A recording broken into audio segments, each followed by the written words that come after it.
হ্যাঁ চল চল যা যা তাহলে জিজ্ঞেস কর ভাই তোমাকে আমাদের ইউটিউবার কিছু জিজ্ঞাসা করবে আইয়ে দেখতে ব্যাচন মজা আয়েগা ভালো আছো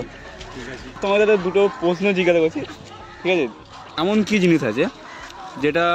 মেয়েদের প্রথমে ঢোকালে মেয়েরা খুব কষ্ট পায় কিন্তু পুরো ঢোকালে মেয়েরা খুব আরাম পায় একটু ভাবো কি গার্লফ্রেন্ড তো নিশ্চয়ই আছে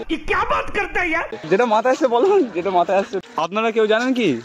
আমি আপনাকে বলছি দাদা আপনি আসুন বলছি দাদা এমন কি জিনিস আছে যেটা মেয়েদেরকে হাফ ঢোকালে মেয়েরা প্রচন্ড কষ্ট পায় কিন্তু পুরো ঢোকালে মেয়েরা বিশাল আরাম পায় এই উত্তরটা দিতে পারবো না আমি আপনি বলে দিন ক্যামেরা বলে দিন আপনি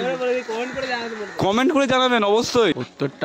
উত্তরটা আমি বলতে পারবো না উত্তরটা হচ্ছে চুড়ি চুড়ি যখন হাতে পড়ায় দেখবেন হাতের গাঁটের এখানটায় বিশাল ব্যথা হয় কিন্তু যেই গলিয়ে দেবে না এই যে আটা আছে ওতে আলাদাই স্যাটিসফ্যাকশন